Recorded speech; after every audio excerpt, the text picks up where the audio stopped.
The Clockwork Man. Chapter 1.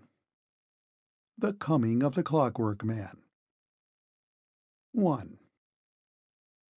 It was just as Dr. Allingham had congratulated himself upon the fact that the bowling was broken, and that he had only to hit now and save the trouble of running, just as he was scanning the boundaries with one eye and with the other following Tanner's short, crooked arm raised high above the white sheet at the back of the opposite wicket, that he noticed the strange figure. Its abrupt appearance, at first sight like a scarecrow dumped suddenly on the horizon, caused him to lessen his grip upon the bat in his hand. His mind wandered for just that fatal moment, and his vision of the oncoming bowler was swept away, and its place taken by that arresting figure of a man coming over the path at the top of the hill, a man whose attitude on closer examination seemed extraordinarily like another man in the act of bowling. That was why its effect was so distracting. It seemed to the doctor that the figure had popped up there on purpose to imitate the action of a bowler and so balk him. During the fraction of a second in which the ball reached him, this secondary image had blotted out everything else. But the behavior of the figure was certainly abnormal. Its movements were violently ataxic. Its arms revolved like the sails of a windmill. Its legs shot out in all directions, enveloped in dust. The doctor's astonishment was turned into annoyance by the spectacle of his shattered wicket. A vague clatter of applause broke out. The wicket-keeper stooped down to pick up the bails. The fielders relaxed and flopped down on the grass. They seemed to have discovered suddenly that it was a hot afternoon, and that cricket was, after all, a comparatively strenuous game.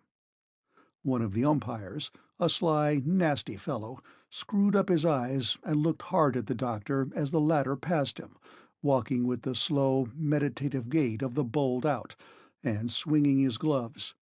There was nothing to do but glare back and make the umpire feel a worm. The doctor wore an eyeglass, and he succeeded admirably. His irritation boiled over and produced a sense of ungovernable, childish rage. Somehow he had not been able to make any runs this season, and his bowling average was all to pieces.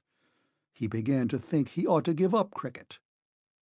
He was getting past the age when a man can accept reverses in the spirit of the game, and he was sick and tired of seeing his name every week in the great Weimering Gazette as having been dismissed for a mere handful.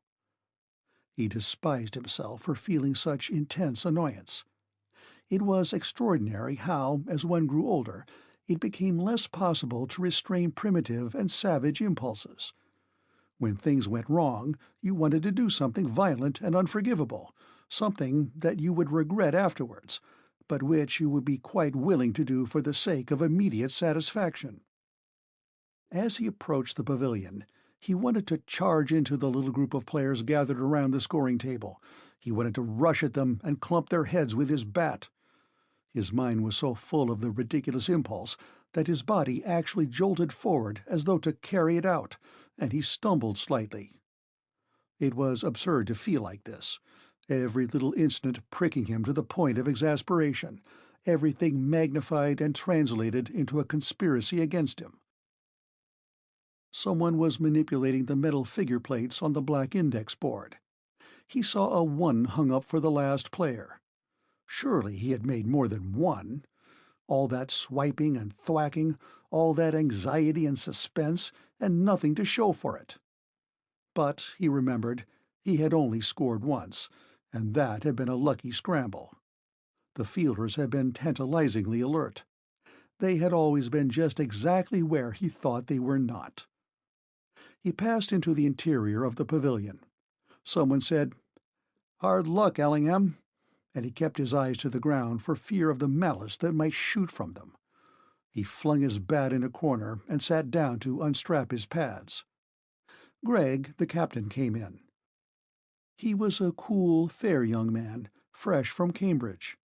He came in grinning, and only stopped when he saw the expression on Allingham's face. "I thought you were pretty well set," he remarked casually. "So I was," said Allingham, aiming a pad at the opposite wall. So I was.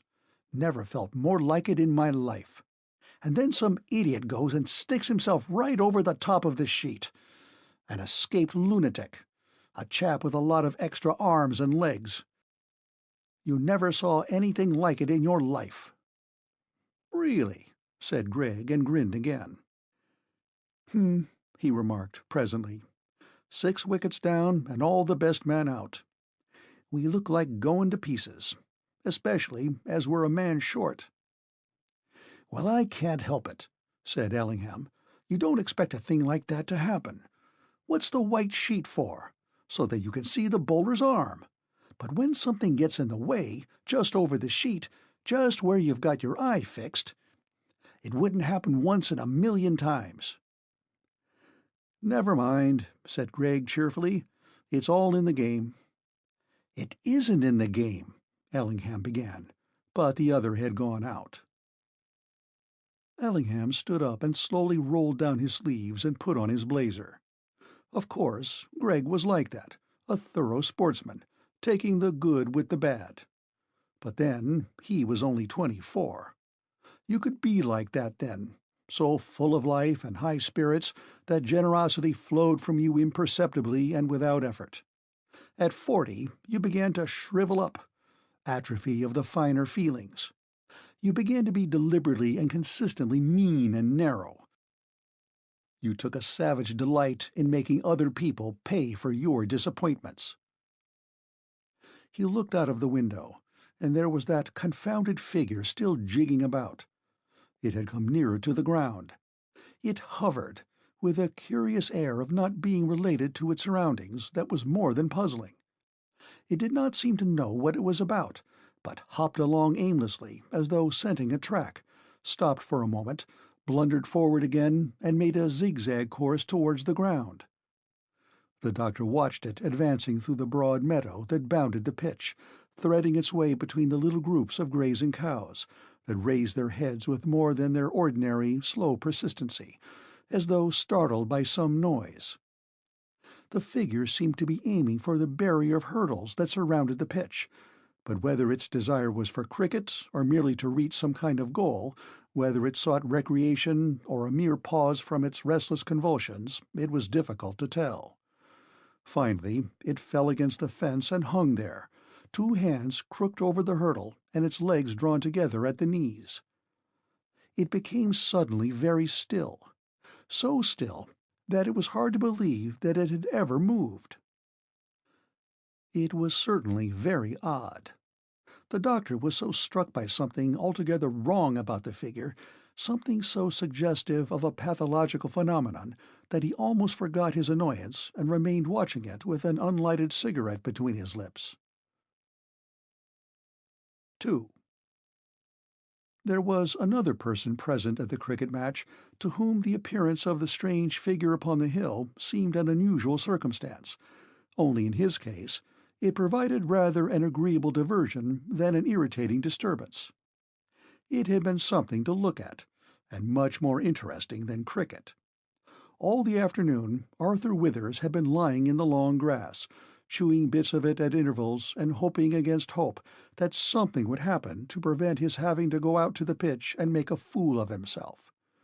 He knew perfectly well that Tanner, the demon bowler of the opposing team, would get him out first ball.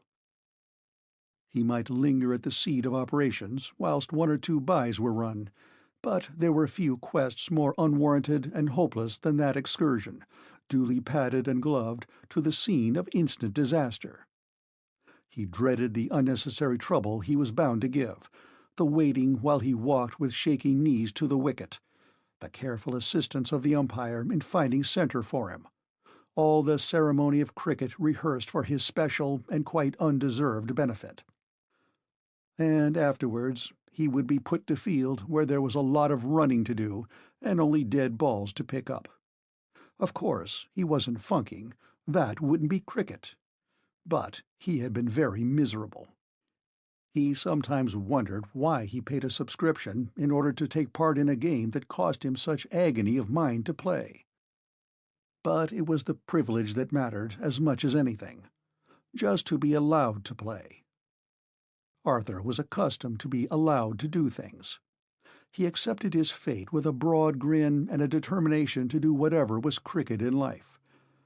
Everybody in Great Weimering knew that he was a bit of a fool, and rather simple. They knew that his career at the bank had been one wild story of mistakes and narrow escapes from dismissal. But even that didn't really matter. Things happened to him just as much as to other and more efficient individuals, little odd circumstances that made the rest of life curiously unimportant by comparison.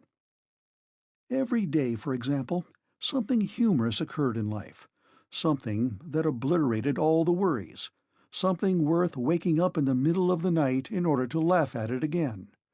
That was why the appearance of the odd-looking figure had been so welcome to him. It was distinctly amusing. It made him forget his fears. Like all funny things or happenings, it made you for the moment impersonal. He was so interested that presently he got up and wandered along the line of hurdles towards the spot where the strange figure had come to rest. It had not moved at all, and this fact added astonishment to curiosity. It clung desperately to the barrier, as though glad to have got there. Its attitude was awkward in the extreme, hunched up, ill-adjusted, but it made no attempt to achieve comfort.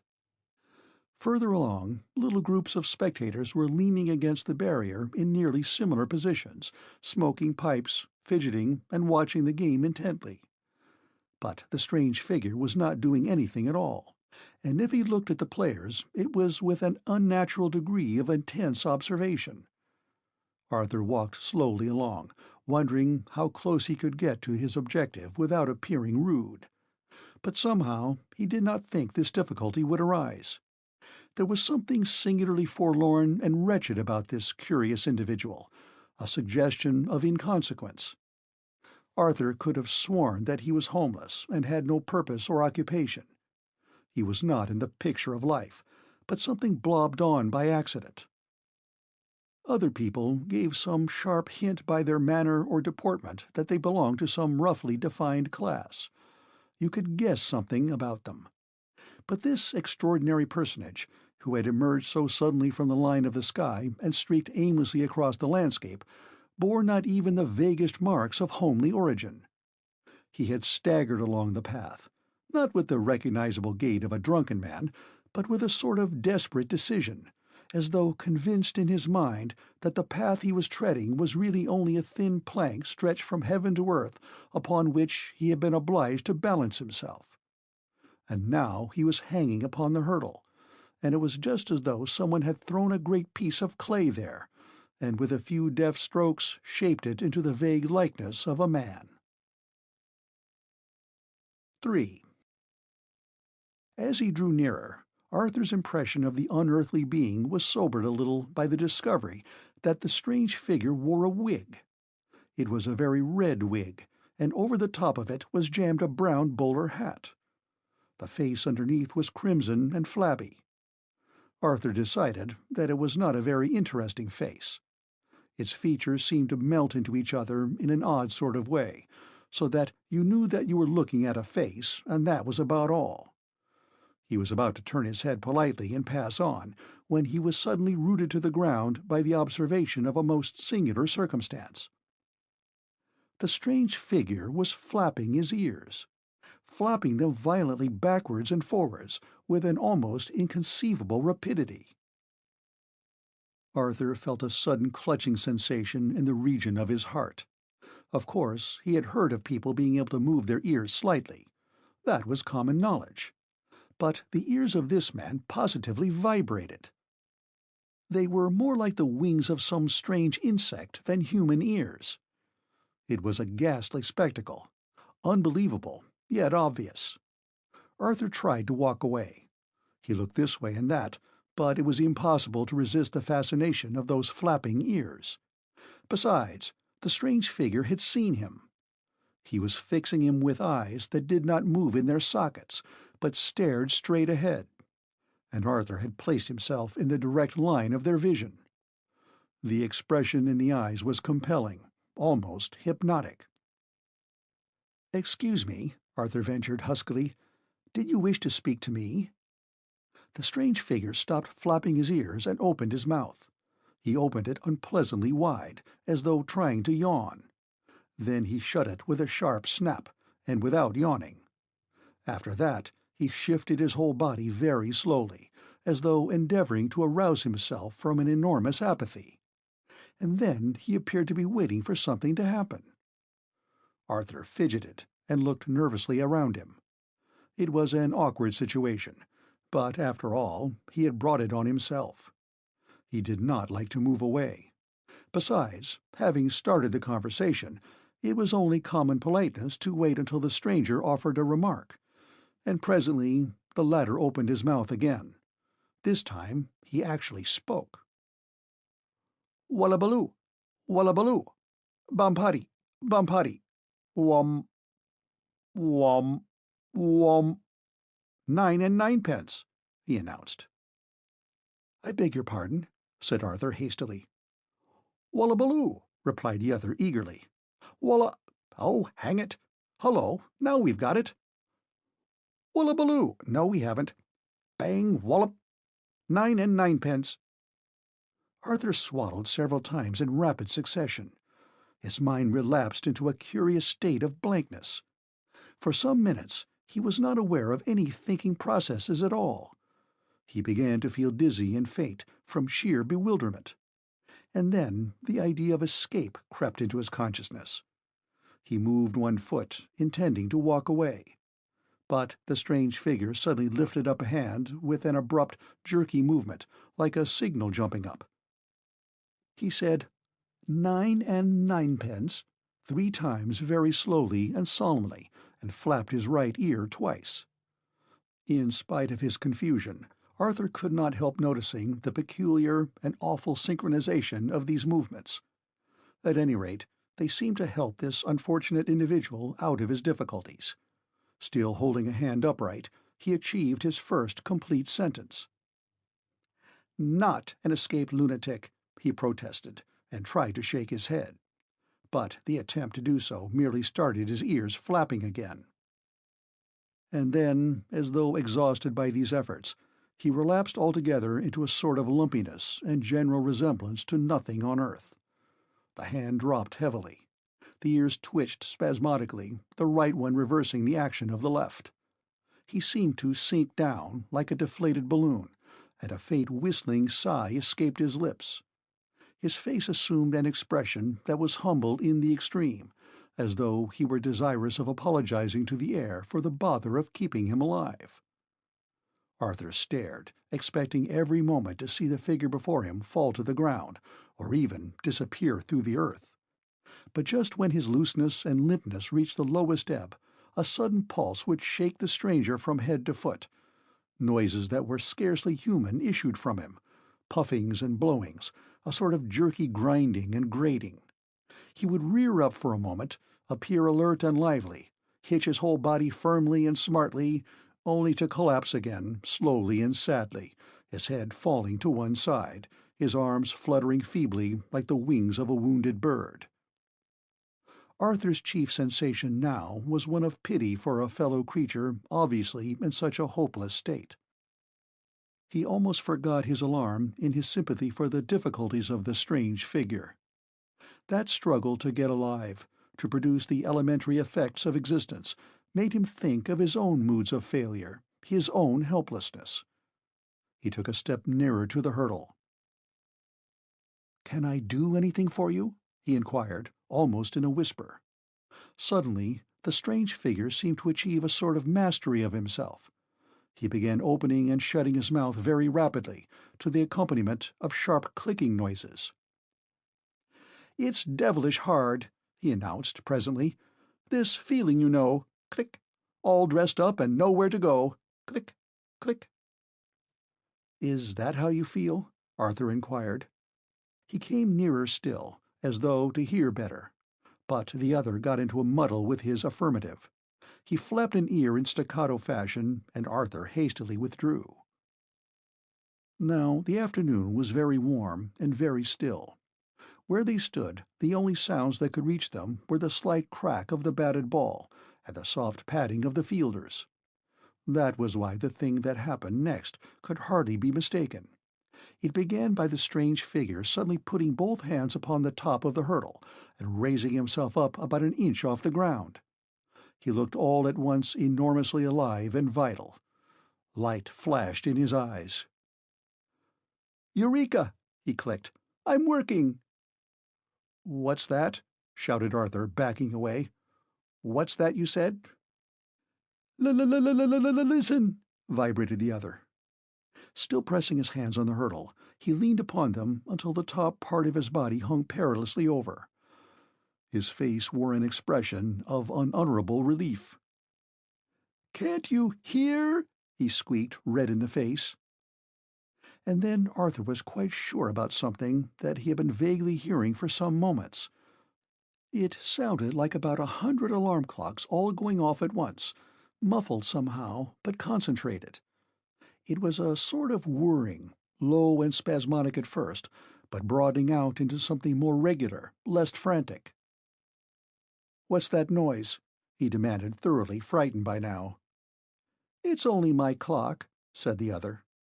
He clambered over the hurdle, a little stiffly, as though not quite sure of his limbs. Except for a general awkwardness, an abrupt tremor now and again, he seemed to have become quite rational and ordinary. Arthur scarcely comprehended the remark, and it certainly did not explain the origin of that harassing noise. He gaped at the figure, less strange now, although still puzzling, and noticed for the first time his snuff-colored suit of rather odd pattern, his boots of a curious leaden hue, his podgy face with a snub nose in the middle of it, his broad forehead surmounted by the funny fringe of the wig. His voice, as he went on speaking, gradually increased in pitch until it reached an even tenor. "Perhaps I ought to explain," he continued. "You see, I'm a Clockwork Man." "Oh," said Arthur, his mouth opening wide. And then he stammered quickly, "That noise, you know." The Clockwork Man nodded quickly, as though recollecting something. Then he moved his right hand spasmodically upwards and inserted it between the lapels of his jacket, somewhere in the region of his waistcoat. He appeared to be trying to find something. Presently he found what it was he looked for, and his hand moved again with a sharp, deliberate action. The noise stopped at once. "The silencer," he explained. "I forgot to put it on. It was such a relief to be working again. I must have nearly stopped altogether. Very awkward indeed." He appeared to be addressing the air generally. "The fact is, I need a thorough overhauling. I'm all to pieces. Nothing seems right. I oughtn't to creak like this. I'm sure there's a screw loose somewhere." He moved his arm slowly round in a circle, as though to reassure himself. The arm worked in a lopsided fashion, like a badly shaped wheel, stiffly upwards and then quickly dropping down the curve. Then the Clockwork Man lifted a leg and swung it swiftly backwards and forwards. At first the leg shot out sharply, and there seemed to be some difficulty about its withdrawal, but after a little practice it moved quite smoothly.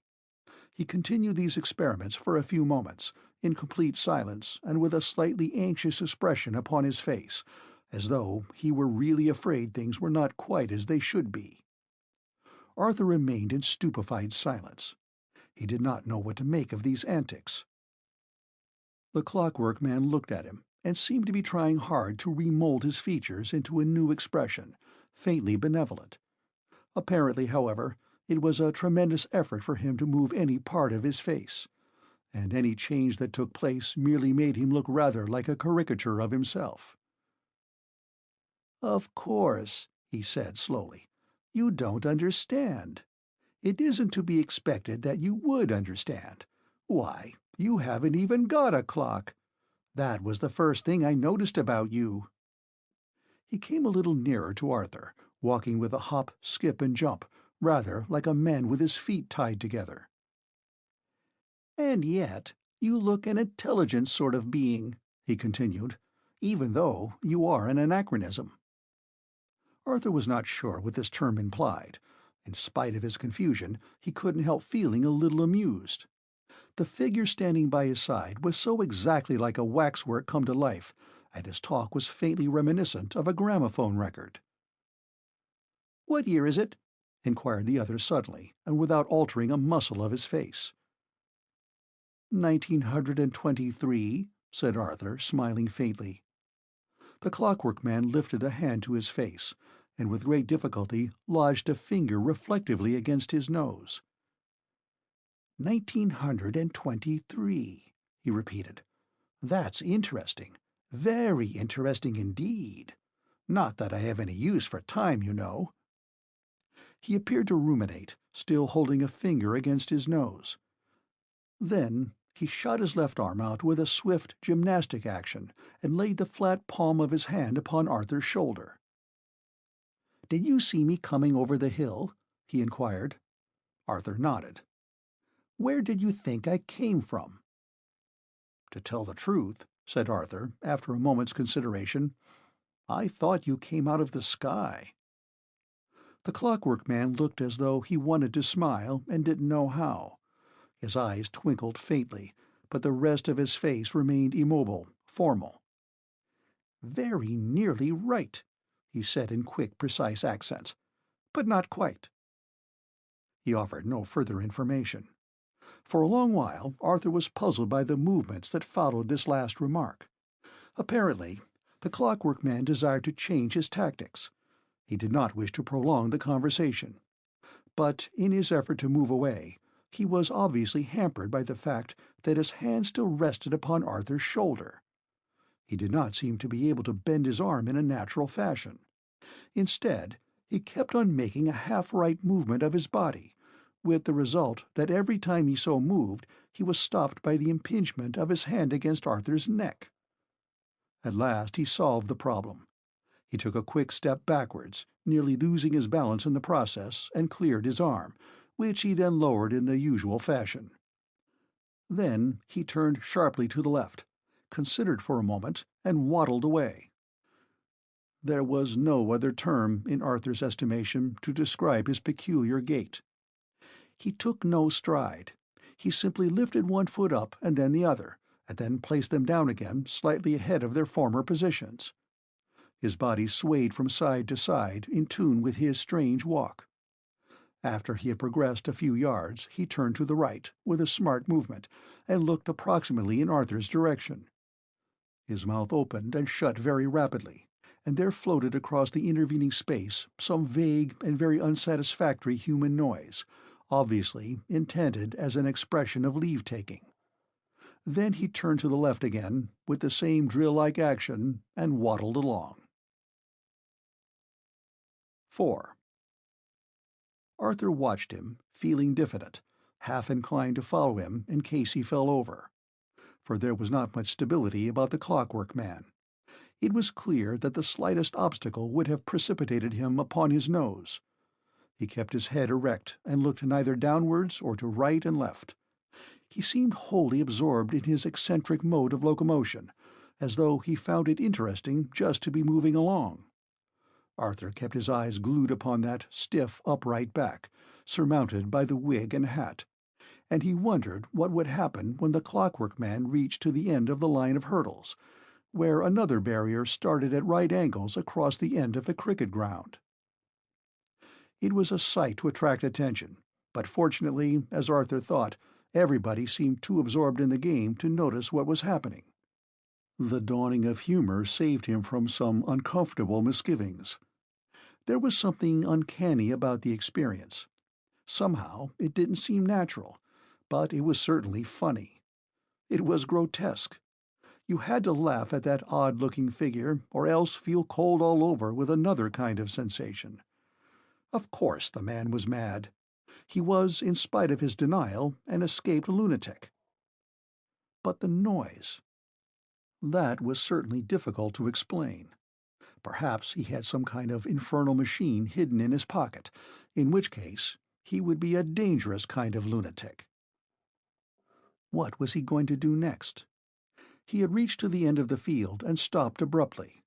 Apparently, the presence of another barrier acted as a complete check to further movement. For several seconds he remained perfectly still. He was now about 100 yards from Arthur, but the latter had good eyesight, and he was determined to miss nothing. Then the Clockwork Man raised a hand slowly to his face, and Arthur knew that he was repeating his former meditative action, finger to nose. He remained in that position for another minute, as though the problem of which way to turn was almost too much for him. Finally he turned sharp to the right and began to walk again. Arthur became aware of two other figures approaching the one he was watching so intently. They were Gregg, the captain of the team, and Dr. Allingham. The yellow braid on their blazers shone in the sunlight, and Arthur could see the blue emblem on Gregg's pocket.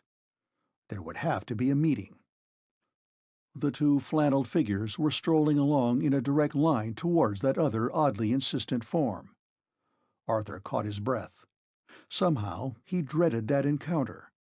When he looked again, there was some kind of confabulation going on. Curiously enough, it was Dr. Allingham and Gregg who seemed incapable of movement now. They stood there, with their hands in their pockets, staring, listening. But the Clockwork Man was apparently making the utmost use of his limited range of action. His arms were busy. Sometimes he kicked a leg up, as though to emphasize some tremendously important point, and now and again he jabbed a finger outwards in the direction of the field of play. Arthur caught the sound of a high, squeaky voice borne upon the light breeze. Whatever the argument was about, the Clockwork Man seemed to gain his point, for presently the three figures turned together and proceeded in a bee-line towards the pavilion, Dr. Allingham and Gregg dodging about absurdly in their effort to accommodate themselves to the gyrations of their companion. End of Chapter 1.